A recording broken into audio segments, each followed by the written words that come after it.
বেড়ে যায়। আজকে যদি রাহুল বলে কোনো পার্সন থাকে, রাহুল ইনভাইটিং করেছে যে তার মতো কেউ নেই, ইনভাইটিং করতে হলে রাহুল। অন্য টিমে বলছে রাহুল জানি এরকম ইনভাইটিং করে, ওর মতো ইনভাইটিং যেদিন করে সেই দিন বেশিবার হয়ে যাবে। তার মানে কি এক্সাম্পল হয়ে গেল? Yes or no? এটা হতে গেলে প্রথমে কমিটমেন্ট চাই। কি চাই? কমিটমেন্ট নিজের সাথে নিজে। এই দেশে অনেক বাবা মা আছে, হয়তো আমি অর্থ দিয়ে তাকে সাহায্য করতে পারবো না, কিন্তু আমার মেহনত দিয়ে তাকে সাহায্য করতে পারি। হ্যালো, হয়তো টাকা দিয়ে তাকে আমি সুখে রাখতে পারবো না, কিন্তু আমি স্মার্ট ওয়েতে এসে আমি আমার মেহনত দিয়ে তাকে আমি সাহায্য করতে পারি। আমি তাকে মেহনত দিয়ে আজকে ভালো জায়গায় রাখতে পারি। আমি আমার কমিউনিকেশন দিয়ে তাকে আমি স্মার্ট, তার ছেলেকে স্মার্ট করে নিয়েছে, তার পরিবারের কাউকে আমি স্মার্ট করে নিয়েছে, তাকে আমি আরো সুখে রাখতে পারি। Yes or no?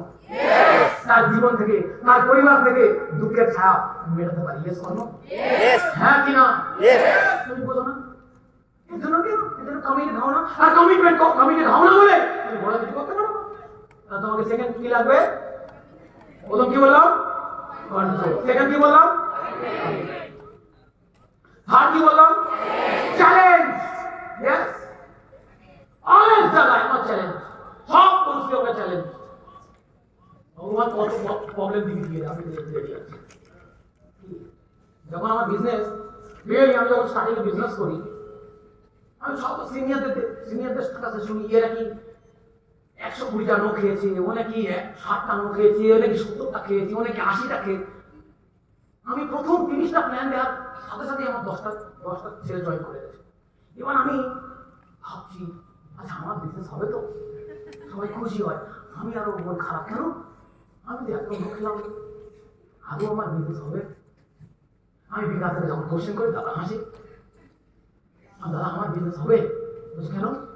সবাই এতগুলো নো খেয়েছে, নো খেলে বিজনেস হয়, নো খেলে। আমি তো নো খেলাম না, প্রথম 30টা প্ল্যান দেওয়ার পরে 10টা 9 দিন বেরিয়ে গেল। আরে দাদা বিজনেস তাহলে আমার হবে? এইবার 30টা প্ল্যানের পরে আমি 95টা প্ল্যান গেলাম, একটা সিঙ্গেল এনে। এবার সে ভাই এতগুলো প্ল্যান দিলাম, একটাও বেশি বললো না, তুই তো নো চাইছিস। দেখ 30 থেকে 95 চলে গেল, এখনো পর্যন্ত একটা সিঙ্গেল কোনো জয়নিং আসতো না। ভাবো, ভাবতে পারছো? নো চেয়েছিলাম, ভগবান নো দিয়ে দিয়েছে। হ্যাঁ, যাই হোক, তখন আমি চ্যালেঞ্জ দিতাম, ঠিক আছে ওরা নো খেয়েছে, করতে পারে, আমার জানি না কখন কোথা থেকে আসবে প্রবলেম, কখন কোথা থেকে আসবে। জীবন আমি এত কিছু বলতে পারি। এই স্মার্ট লড়াই লড়তে চ্যালেঞ্জ তো সব জায়গায় এসেছে আমার জীবনে। অনেক কিছু আছে জীবনে, সেগুলো এখানে সবার সামনে আমি বলতে পারবো না, কিন্তু জীবনে আমি এটা মনে করি, অনেক খবর দাবার অ্যাসোসিয়েট স্মার্ট ওয়েতে আছে, অনেক খবর দাবার অ্যাচিভার স্মার্ট ওয়েতে আছে। আমি প্রাউড করি যে আমি বিকাশ বছর টিমে জন্মগ্রহণ করেছি। আমি প্রাউড করি যে সমস্ত চ্যালেঞ্জগুলো, যে সমস্ত পরিস্থিতিগুলো আমি এবং আমার টিম ফেস করেছি। অনেক কম ছেলে মেয়ে আছে সেই সমস্ত পরিস্থিতি ফেস করার পরেও আজকে অন দ্য স্পট সেখান থেকেও মাইন্ডসেট রেখে আবার বিজনেসকে দ্বিগুণ জাম্পিং করতে পারে, সেরকম চ্যালেঞ্জের বিষয় নিয়ে আজকে বিকাশ আমাকে ডেকেছে, রহমান এই ব্যাপারে এই হচ্ছে, অনেক কিছু সেগুলো আমি বলতে পারবো এখন। তো যাই হোক, আমি বললাম দাদা আমি রহমান, ভুলে যাও না। বলছে আমি জানি তোমার অনেক বড় হয়ে গেছে, কিন্তু ছেলে যতই বড় হোক বাবার কাছে তো ছেলে ছোটই থাকে। আমার কাজ মাইন্ডসেট দেওয়া, আমি এর জন্য তোমাকে মাইন্ডসেট দিচ্ছি। আমি বললাম দাদা আমি রহমান, আমাকে মাইন্ডসেট দিতে লাগবে না, তুমি আরো উন্নত দিতেও পেতে, তাহলে বলতাম না। তখন অহংকার ছিল না, কিন্তু গর্ব এতটুকু ছিল নিজের প্রতি, এতটা গর্ব ছিল। যে সমস্ত পরিস্থিতি মানুষ কি এসব ফিরে তাকায় না, সেই সমস্ত পরিস্থিতি আমার জীবনে চ্যালেঞ্জ গুলো এসছে, কিন্তু সব চ্যালেঞ্জ আমি অতিক্রম করে ফেলেছি, সব চ্যালেঞ্জ আমি পার করে এসেছি। তারপরেও এই সব চ্যালেঞ্জ পার করে আসার জন্য আজকের বিকাশ আমাকে খুব ভালোবাসে। আর আমি জানি মানুষের জীবনে আর এই আগামীতে যাই কিছু আসবে আমার জীবনে, অন দা স্টেজ আমি বলছি, যাই কিছু আমার জীবনে আসুক না কেন, যতই চ্যালেঞ্জ আমার জীবনে আসুক না কেন, আমাকে কেউ তারা একবার হারাতে পারবে না। তোমার জীবনেও এই ধরনের চ্যালেঞ্জ আসবে, অনেক কিছু আসবে, তোমাকে শক্ত চ্যালেঞ্জ আসে কেন? শক্ত করার জন্য। চ্যালেঞ্জ আসে কেন? শক্ত করার জন্য। চ্যালেঞ্জ আসে কেন? নতুন করে করার জন্য। চ্যালেঞ্জ আসে কেন? তোমাকে আরো দক্ষ তৈরি করার জন্য। চ্যালেঞ্জ আসে কেন? তোমাকে আরো সলিড তৈরি করার জন্য। কিন্তু মানুষ এই চ্যালেঞ্জ গুলো নিতে চায় না। মানুষ এই চ্যালেঞ্জে হেরে যায়, মানুষ এই চ্যালেঞ্জে ছেড়ে চলে যায়। মাথা রাখবে, উপরওয়ালা তোমাকে, আমরা যদি একটা 20 টাকার ভাঁড় কিনি, 20 টাকার ভাঁড় বাক্য দিয়ে আমরা দেখিনি ফাটা আছে কিনা, ইয়েস অর নো? মানে আমি একটা নর্মাল আম আদমি, আমাকে কোটিপতি বানাবে, তার মানে আমাকে একটা টক্কর মেরে দেখবে না? দেখবে না? 5,000 টিম, 5,000 টিম ডায়মন্ড। তাহলে ডায়মন্ড বানানোর জন্য আমি আগে ডায়মন্ডের মেটেরিয়াল আছে কিনা আমাকে দেখবে না উপরওয়ালা? 5,000 মানুষের জিম্মেদারি দেবো, 10,000 বাবা মার জীবন তোর একটা, তোর মতো একটা ছেলের উপর নির্ভর করবে, না তোকে একবার নাড়িয়ে দেখবো না? দেখবে না? দেখবে তো ভাই অবশ্যই। কিন্তু আমরা এখান থেকে হেরে যাই। নো, হারলে হবে না। এটা আমার মাইন্ডসেট নিতে হবে, এটা আমার কাছে চ্যালেঞ্জ। উপর আমাকে দিয়েছে, আমাকে দেখে নিচ্ছে।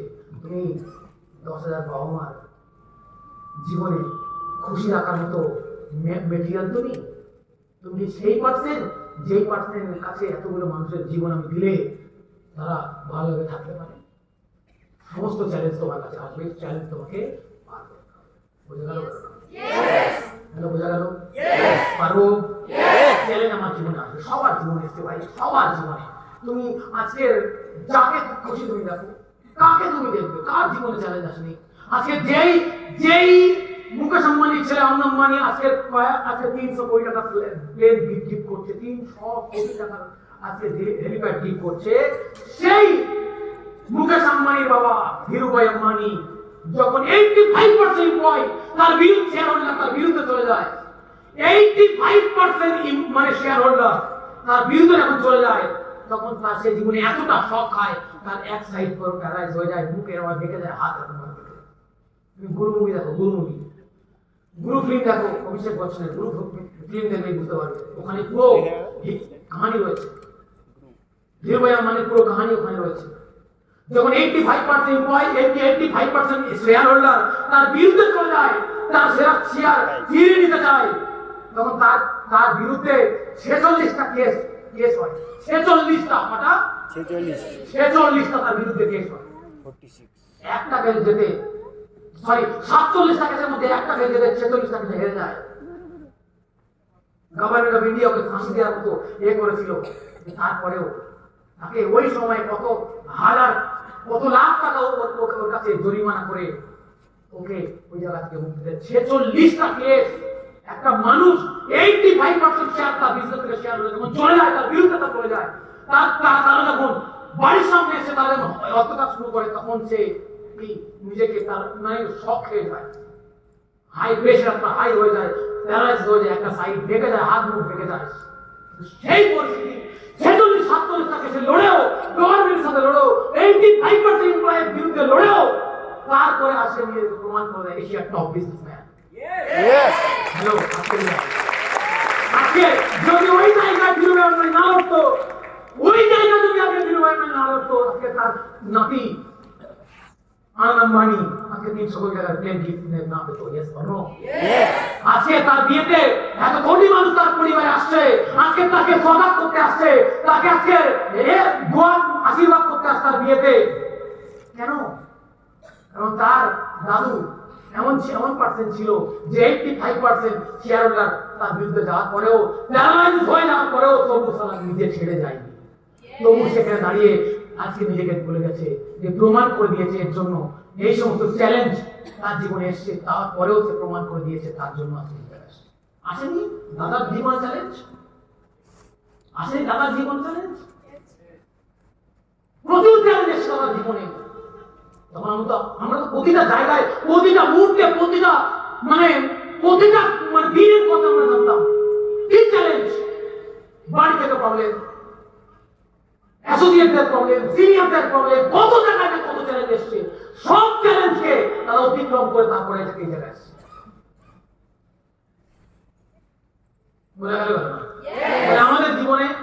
আমাদের জীবনেও চ্যালেঞ্জ আসতে পারে, আমাদের জীবনেও চ্যালেঞ্জ আসবে, কিন্তু সেই চ্যালেঞ্জগুলোকে আমাদেরকে ওভারকাম করতে হবে, সেই চ্যালেঞ্জগুলোকে আমাদেরকে পার করতে হবে, সেই চ্যালেঞ্জকে আমাদের বলতে হবে, আয় কত মাই কালা আছিস, আমি আছি তোর মুসিনা কাম করি। ভালো, ইয়েস অর নো? তাহলে কি হলো? কন্ট্রোল, কমিটমেন্ট, চ্যালেঞ্জ, আর লাস্ট কন্ট্রোল হলো, কমিটমেন্ট হলো, চ্যালেঞ্জ হলো,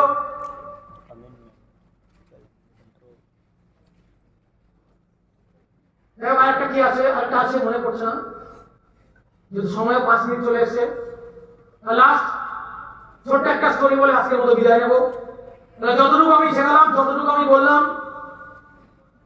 আশা করব এই জিনিসগুলোকে আমরা জীবনে অ্যাপ্লাই করে আমরা জীবনে আগে বাড়বো। ইয়েস, এই বছর যারা দীঘা আমরা যেতে পারিনি, এই টিম থেকে অনেকে দীঘা গিয়েছি, অনেকে যেতে পারেনি। নেক্সট আমাদের কাছে চ্যালেঞ্জ আছে কি?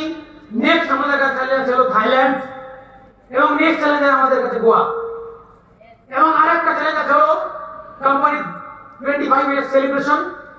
দিল্লির মতো জায়গায় 8,000 মানুষ এবং 50টা হোটেল, প্রোগ্রামটা ওখানে পুরো ভারতবর্ষের মুখে, পুরো ভারতবর্ষের মুখে পুরো হিস্ট্রি ক্রিয়েট করে দেবে। নিউজ সব পুরো একদম হিস্ট্রি ক্রিয়েট হবে। এরকম একটা জায়গায় যাওয়ার জন্য আমার কাছে চ্যালেঞ্জের বিষয়। আর আমার কাছে মাত্র 2 মাস সময় আছে। এই 2 মাসে আমার কাছে চ্যালেঞ্জ নিতে হবে যে আমি ওই জায়গায় যেতে পারছি না পারছি না, আমি ওই জায়গায় যেতে পারবো या পারবো না। लास्ट एक छोटा स्टोरी बोले आज हमको विदाय नेबो। एक बार की बात है, एक किसान एक गांव में रहा करता था, और किसान हर साल खेती करता था, और खेती में कुछ न कुछ प्रॉब्लम आके खेती को खत्म करता था, खेती को नष्ट करता था, खेती को अच्छा नहीं हो पाता। तो किसान हर साल कुछ उम्मीद लेके खेती करता था, लेकिन फिर भी जब ऐसा प्रॉब्लम आता था तो किसान ने एक बार भगवान के ऊपर उंगली उठाया। एक बार ऊपर हम तुले बोले আপনি আমাদের ভালো চান না, আপনি ভগবান, আপনি গরিব মানুষের দেখেন না, দরকার পড়লে আমাকে সুযোগ দিন, আমি সব মানুষকে সুখে রাখতে পারবো। তাকে বারবার এই ভগবান উপরের উপর যখন এই কমপ্লেনটা করে, তখন উপরওয়ালা বলে ঠিক আছে, তুই যখন সেটাই চাস আমি তোকে একবার সুযোগ দেবো। তখন তাকে কি করে, তখন তাকে 1 বছরের জন্য তাকে ভগবান বানায়। ঠিক আছে, তুই আমার জায়গায় চলে যা, এবার দেখ সব কিছু তোর হাতে, তোকে 1 বছর দেবো, 1 বছরের মধ্যে সব কিছু তোকে করতে হবে। তো সে কি হলো, সে ওই জায়গায় চলে আসে, ভগবানের উপর জায়গায় চলে যায়, অসীম ক্ষমতার অধিকারী হয়। এবং তারপরের বছর কি হয়, সে না অতি বৃষ্টি দেয়, না সে অতি তুফান দেয়, না সে অতি ধূপ দেয়, না অতি বর্ষা ঠান্ডা দেয়, সব কিছু নর্মাল দেয়। এজন্য পুরো ওখানে ওই গ্রামে যত ছিল খুব ভালো শস্য হয়, খুব ভালো খেতি হয়, সে ধানের খেতি হোক আর গমের খেতি হোক, খুব সুন্দর হয়। সব মানুষ প্রচুর খুশি, সবাই ভগবানের কাছে প্রার্থনা করে যে ভগবান এতদিন পরে আপনি আমাদেরকে শুনেছেন, থ্যাঙ্কস। সবাই এটাকে থ্যাঙ্কস জানায়। দিন যায়, সপ্তাহ যায়, মাস যায়, বছর যখন ঘনিয়ে আসলো, তখন সবার ফসল কাটার সময় হলো। সবাই ফসল আনন্দ উল্লাসিত হয়ে ফসল কাটলো। ফসল কাটার পরে যখন ফসল বাড়িতে নিয়ে গেল, বাড়িতে নিয়ে যাওয়ার পরে যখন ফসলে হাত দিয়ে দেখে কোনো ফসলের মধ্যে কোনো বীজ নেই, কোনো ধানের মধ্যে আজকের বালি নেই, বালি মানে ধানের যে চাল। তখন ওই চাষি আবার মাথায় হাত দিল, আবার চাষি মাথায় হাত দিয়ে আবার ভগবানের কাছে, ভগবান আপনি এ কি করলেন, আমরা বরবাদ হয়ে যাব, আমরা ধ্বংস হয়ে যাব। এর আগেই বলুন তুফান আসছিল, সব কিছু তো হচ্ছিল, কিন্তু এই বছর কত ভালো হলো, কিন্তু আপনি কি এমন খেলা করলেন আমাদের সাথে। তখন ভগবান রূপী সেই মানুষ রূপী ভগবানটা বললো আপনি কি করলেন। তখন আবার ভগবানের সেই ভগবানটাকে বলছে, যে ভগবান রূপী মানুষটা ছিল, সে বলছে আপনি কি করলেন। বলছে ক্ষমতা আমার হাতে নেই, ক্ষমতা তোমার হাতে, ক্ষমতা সব তোমার হাতে, তুমি তো সব করেছো, তাহলে আমার হাতে কিছু নেই, সব তোমার হাতে ছিল, তুমি কি পূজা করছো, তোমার দায়ী। তখন বলে হ্যাঁ সে তো ঠিক। তখন সে হার মেনে তখন জিজ্ঞেস করলো এটা কেন হলো। তখন সেই অরিজিনাল ভগবান তখন বললো কি,